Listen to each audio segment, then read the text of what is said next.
Howdy, folks. I'm Hank Sheffer, and welcome to another true life adventure right here with Marshall Trimble on Mysteries of the Superstition Mountains. It's a balmy September day down in the Mimbres Valley of New Mexico, just over the line from Arizona, and the Mimbres River runs through it. But up on Gallina Creek, Gallina really is chicken, but must be chickens or something up there. But anyway, up on Gallina Creek is Santiago McKinn. He's 11 years old, and his older brother, Martin, is 17, and they're working the cattle. The dad has gone over to Las Cruces to get supplies, and the mom is at home at the ranch on the Mimbres. And so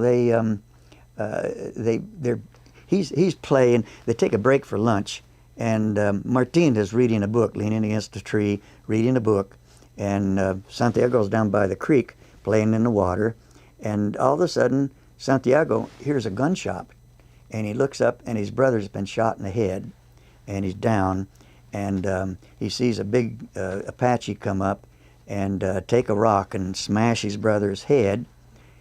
Turns out later he said it was Geronimo. And he would know. Santiago would know. Said it was Geronimo that did it. And so Geronimo talks to him in Spanish, and he wants to know how many horses are in the area, how many men are in the area. And Santiago's so kind of petrified by the loss of it, looking at his older brother lying there dead, and he can't talk.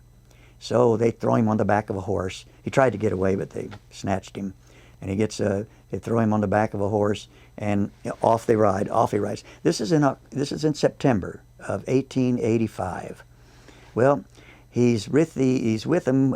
We don't know a whole lot about what happened then, but he was acculturated right away, I guess, because he learns to speak Apache, the language of them, and he picks up their customs. He's wearing a G-string like they all did. And Geronimo is moving about here, raiding in the Mimbres Valley, and the army at Fort Bayard is after him, chasing him, but they can't ever catch him because they get up high in the stronghold of the Mimbres Mountains, and that's where they just can't find him up there, and so They stay there up there doing their raiding along the Mimbres. Geronimo does some very small band there were just about 6, 7, or 10 in that little band. They didn't go in large groups, and so they killed 4 or 5 guys there while they were pillaging, and then they run across a Mrs. Allen, and so.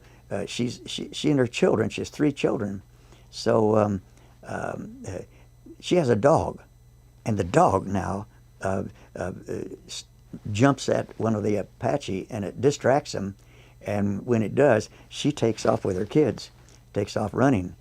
Well, they dispatch the dog, and then Geronimo says, "I'll let her go," and they were more interested in looting her place. So they loot.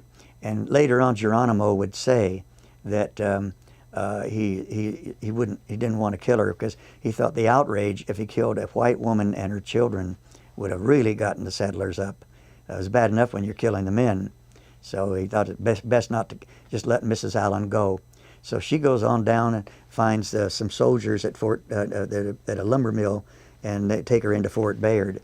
But meanwhile, in October, Geronimo slips through the border, soldiers guarding the border. He and Nana and Nietzsche and Chihuahua are the three. Those are the 3 chiefs. And Geronimo's not. He was never a chief. People think Geronimo was a chief. He had a band of followers, but he wasn't what you call a chief. And so one of the great myths, Chief Geronimo. And but he was a shaman or a shaman, whichever you want to call it, and that is he had kind of superpowers. He was he seemed to know things and see things. Psychic, we could call him today, I guess. But anyway, he had this gift, and more than once he had shown it. and so he had a following because of that, and he has a following because he was mean. And if you want to be mean, you go with Geronimo, and he was and Geronimo was let's just say he was a Hell's Angel, and so anyway, they slip into Mexico, and their old sanctuary was always the Sierra Madre. But all of these atrocities he's been committing, and also in Mexico, because when they got across there, they were doing the same thing, pillaging the ranches and ravaging the countryside. And so Mexico makes an agreement with the United States. It was called hot pursuit, that if the army is in hot pursuit, they can cross the border, or if the Mexican army is in hot pursuit, they can cross the border into the States. So it was this policy called hot pursuit. Well, the army comes in, and there's one of the great unsung heroes of the Apache Wars was Captain Emmett Crawford. He was really well known. He was a household name along the border, and he had scouts, Apache scouts, with him. And Captain Crawford and his men on January the 10th, they surprised, and it was the scouts. And this is what really got this is what not many people realize, is that it was the scouts who always found the Apache, the hostiles. They were called hostiles if they were bolting the reservation. So he has these scouts. These scouts are every bit as good at doing anything as the hostiles were in being Apache. And so they track them down, and they make a hit on their and after a short battle, they're whipped. Geronimo's band, he throws in the towel, and he's done. He's gonna have to meet with General Crook and talk about surrendering.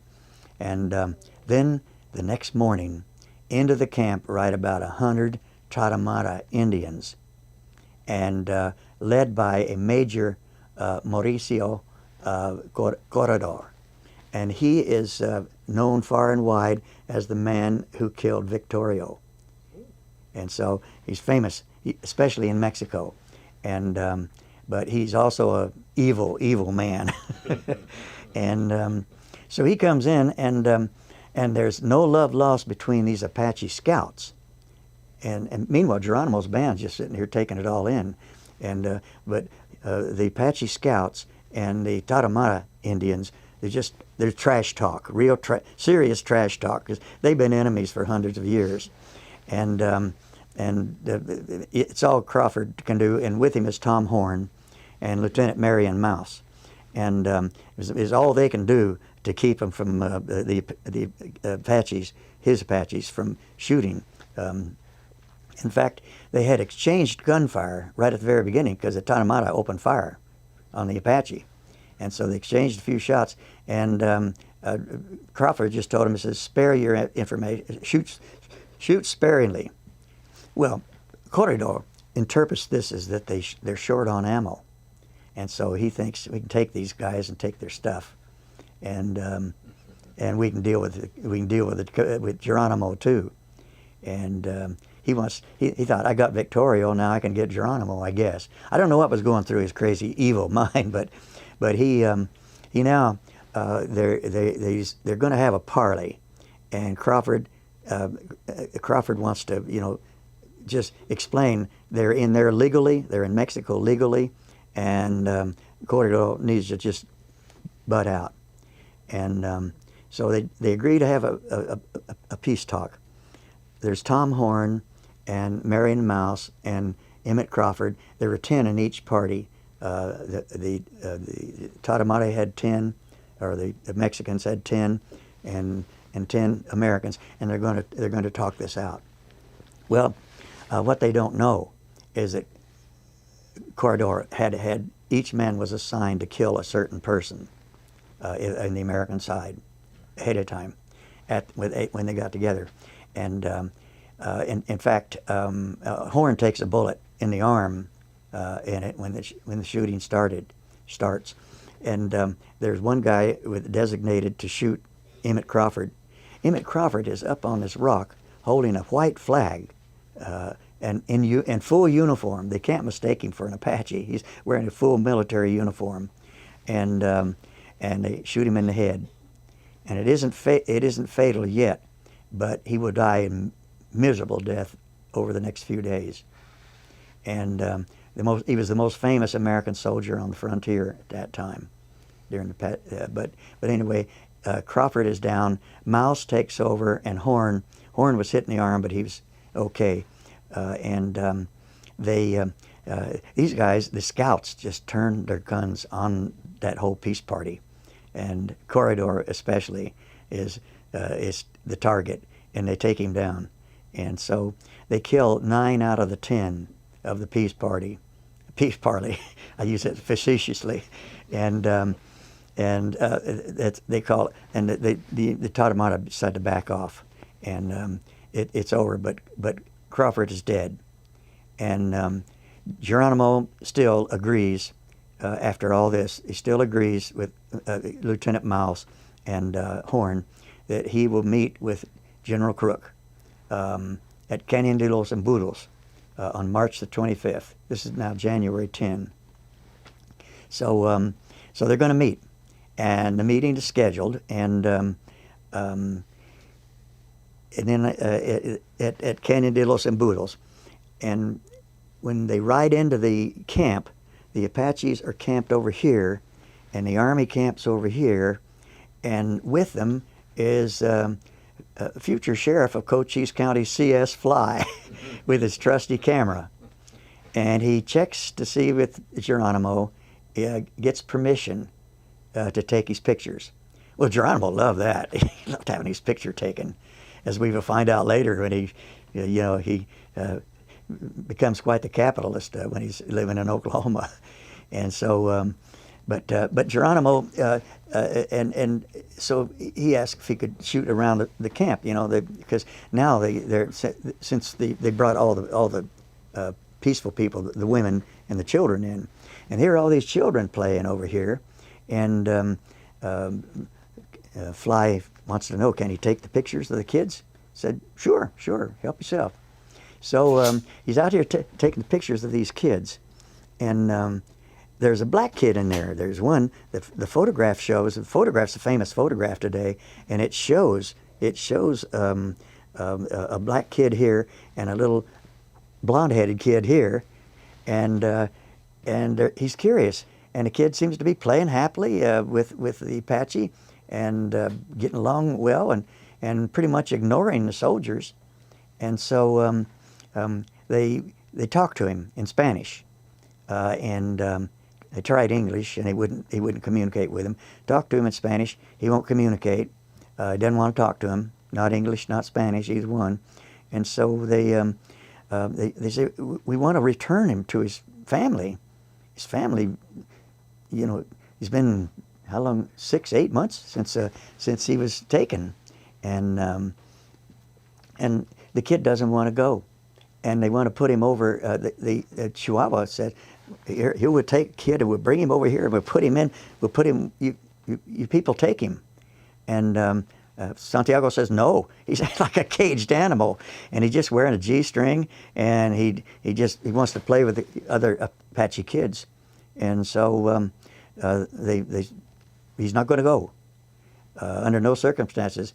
And terms of the surrender were going to be, you're surrendering, and you're going to go and be put on a train and taken to Florida to a prison camp. And after a certain amount of time, you'll be able to come back. Well, it didn't work out that way, but that's what they were telling him. And Santiago's going to go to Florida too. And so well, they the night of the 26th of March, some whiskey peddlers come in, and they're selling whiskey to the Apache.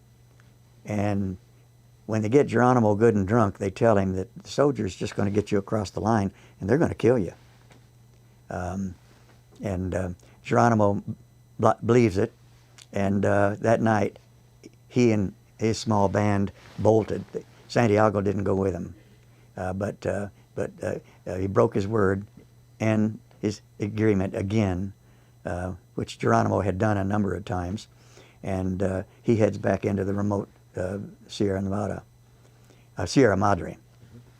Well, they take him up to, they walk him up to Fort Bowie in the Chiricahua Mountains, and there the surrender is arranged in April, early April. The surrender is arranged, and they are then marched over to the railroad station at Bowie Station, which is now the town of Bowie today, and that was the railroad station for Fort Bowie. So they load him up. Santiago gets on the train with all the others, and they head for Florida. They make a stop at Deming, New Mexico. Deming is where Santiago's parents are waiting anxiously. So when they get to Deming, he's taken off the train. I don't know whether it's forcibly or whether when he saw his parents he changed his mind, but nothing I've read says for sure. But they take him off. First thing to do is get him a bath, take him to a mercantile store, and put him back in proper clothes. He was just wearing a G-string, and he had completely become Indianized, as the term they called it. And but he went back with his family, and they were living over in the Mimbres River Valley, and he grows up there, and he marries a woman from that area, Victoria Venezuela, and he raises 4 kids and grows to adulthood. And in 1930 census, he's found living in Phoenix, Arizona. And the family says that he died in Phoenix in the 1950s. Thank you for watching this episode of Mysteries of the Superstition Mountains.